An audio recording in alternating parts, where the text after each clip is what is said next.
Hi, friends. So it's December 20th. We are 5 days from Christmas. And the text that we're focusing on this morning is about King David building a temple for the Lord. And you might ask, what in the world does that have to do with Christmas or with Advent season leading up to Christmas?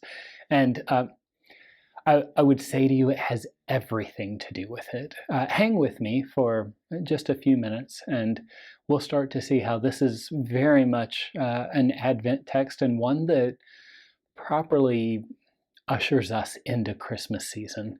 I'm excited to share with you just a little bit from it. So we have this passage where King David says, I'm living here in a house of cedar.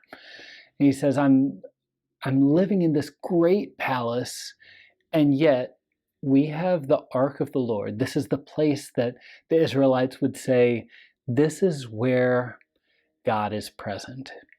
This is where we go and we meet directly with God.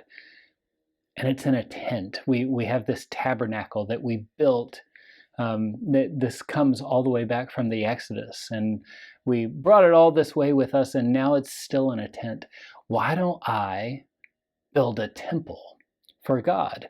And so you hear that, and it sounds like this great opportunity for the Israelites to dignify their God, to do something special. The prophet Nathan at first says, hey, you are a man of God. God's favor goes with you. Whatever you do, go do it.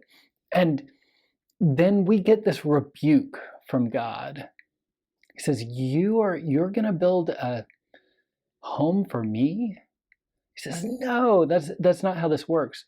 And I think there have to be a few things going on. Or there are a few possibilities is what I should say. A few possibilities for why David would be trying to build this temple. Possibility number one, I would just call this survival. So in this day and age, one of the things that you can do as a nation to demonstrate that you are a mighty and powerful nation is that you can build a grand temple to your God. You can build just grand buildings, period. And it begins to show, it demonstrates to the other nations, look at our power and our wealth and our might and what we are able to do. It gives you a place that you can go to and look at the grandeur and the significance of this particular God who has brought them to this point. And it actually, in some ways, may keep them safe from attack because you have demonstrated the greatness either of your nation or of your God, or perhaps both in some ways. And so there can be some ulterior motive here. When David wants to build a temple, it can be some sort of survival motive. And then there's the motive of significance. David is king, and perhaps as David begins to ask questions about, so what mark will I leave? What sort of significance do I have? Now, he's the king of the nation of Israel, but what will he leave behind? And so it's possible that this move is also about David's significance. Will he be able to leave for generations to follow this great sign of what he did when he was their leader? So there can be this ulterior motive of significance. There's also third possibility, and it may not just be one of these. It could be all of them kind of rolled into one. But the third is that it could just be sincere. That David, in all sincerity, wants to do something to honor, to revere, to dignify Yahweh, their God. However it works, God comes back and says, no, he says, when did I ask you to do this for me? He says, you are going to build a house for me? No. In fact, it's going to work the other way around. I'm going to read just a bit of this to you. God says, wherever I have moved with all the Israelites, did I ever say to any of their rulers, whom I commanded to shepherd my people Israel, why have you not built me a house of cedar? Now then, tell my servant David, he's talking here to the prophet, this is what the Lord Almighty says. I took you from the pasture, from tending the flock, and appointed you ruler over my people Israel. So when David is made the ruler of Israel, here's how it goes. A prophet is sent to the home of Jesse to identify from within his sons. God has said that one of the sons of Jesse will be the king. And so he goes to identify him, and the sons, they all line up, and the prophet goes through them all, and he says, he's not here. They say, what do you mean he's not here? And he says, well, is there anybody else? And they say, well, there's David, but he's out with the sheep. He's a shepherd. This person who ends up being chosen as king, he was so insignificant in the eyes of his own family that they don't even bring him for the lineup. Like, whoever it is, it's not him. David begins his reign in the most insignificant of places. He's the one least likely to be chosen by God for this kind of role. And so it's interesting because there's this constant need, I think, for so many of us, for significance. A constant desire to reassure ourselves of our own survival. And you see that as some good reasons or some real reasons for perhaps building a temple to God. But God says, do you remember where you came from? I pulled you out of the pasture. Like, literally, while your brothers were in line to be king, I pulled you out of the pasture and said, you're the one. God says, you seem to have gotten this whole thing backward as soon as you start thinking that you're doing the things for me. As soon as you begin to think that you perhaps create your own significance. No, your significance comes from what God does for you. The way that this whole relationship, this whole interaction works is that it's about the things that God does, not about the things that you do. And so it goes on. And what we see here later in this passage is God says, the Lord declares to you that the Lord himself will establish a house for you. Your house and your kingdom will endure forever before me. Your throne will be established forever. So God says, if there's a concern about whether you will endure, whether this nation will endure, whether I will continue to be with you and with them, well, that's what I'm going to do.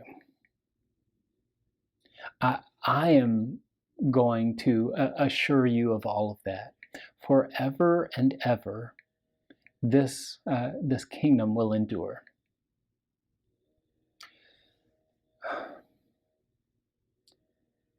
I wonder for any of you if you're like me, in the number of times that you say, well, here is what I'm going to do.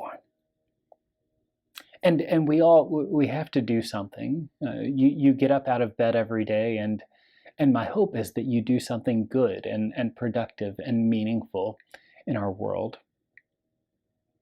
But there's a slight difference between that and doing something for fear of our own survival and trying to take control to make sure that things go the way that we want them to go. There's a difference between getting up and doing good things because we desire to do them, and agonizing over our own significance. Is what I'm doing significant enough? Am I leaving a good enough, a significant enough mark? I wonder if you ever agonize over these kinds of things, and I wonder if God's message to David here might be some kind of message for us. Well, you're going to do what? And then God clarifying, no, I am the one who provides your safety and security. I am the one who takes you from your insignificant places and makes you significant. These are not things that you do. These are things that God does. And so here we are reading this text, December 20th, a few days before Christmas, the very end of Advent. Why? Well, when God says, I'm going to make a house and a kingdom for you that will endure forever, he doesn't actually seem to be talking about any kind of temple that'll later come. We read this and we see in it its ultimate fulfillment in Jesus Christ. That God says, your line will endure forever.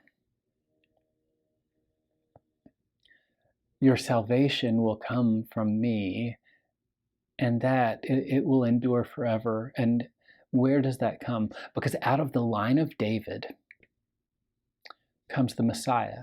Jesus, when he comes, he's born, and he later is called the Son of David. Why would it matter that he's the Son of David? He is the rightful heir to the throne. Jesus, in fact, he goes into the temple that they built. They finally build the temple.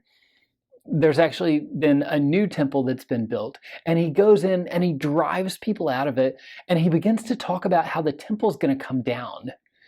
And there's this sort of suggestion that a number of my best teachers have started to point to, that said it's almost like Jesus goes into that temple and says, this world is not big enough for the both of us, because the temple is supposed to be the sign of God's presence on this earth. And Jesus says, no longer is this the place where God's presence is supposed to be seen on earth, because God's presence is seen on earth in Jesus himself. And so God, all the way back in 2 Samuel 7, talking to David and saying, I'm going to build a house and a kingdom for you. It seems that he's preparing us for this moment where he sends Christ, the Son of God. And he sends him in a way that can look incredibly insignificant. He's born into the place where the animals stay. He has parents who have no reputation. He's not born to any great people in the eyes of the world. He grows up in Nazareth, which has a bad reputation.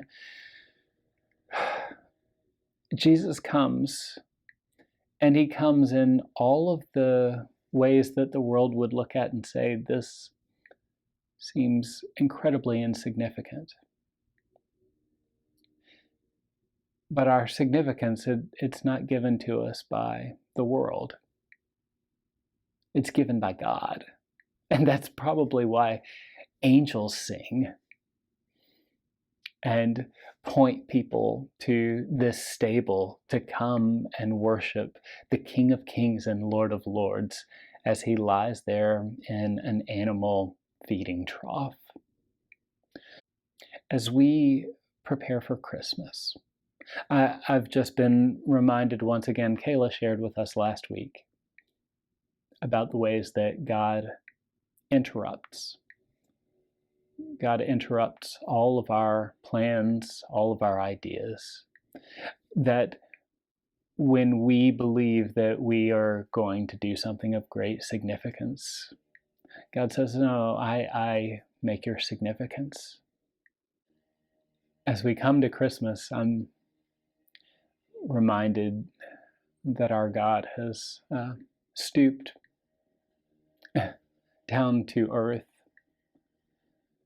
to suffering, to crucifixion, to the grave. And then Christ has been raised and exalted higher than any other name, that at his name we would all bow and every tongue would confess that this Messiah, born in a stable, raised by parents who are unknown in a place that's badly known, he would be called the Son of David. He would be called the one that God was sending when he said first to David, you're going to do what for me? No. Let me tell you what I'm going to do for you. And we cling to the promises of God every time we begin to say, well, here's what I'm going to do to make something for myself. Here's what I'm going to do even to make something great for God.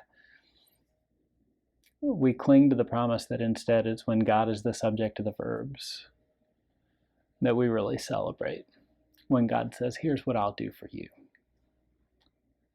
Friends, as you prepare for Christmas, I will ask you to just take some time to consider what great work has God done in your life and in the world around you. And are there any ways that you're attempting to do it on your own? And that you might just hear from God, wait, you're going to do what? No. It's what I do that makes you who you are. Might you hear those and rest in those? Glory be to God. Amen.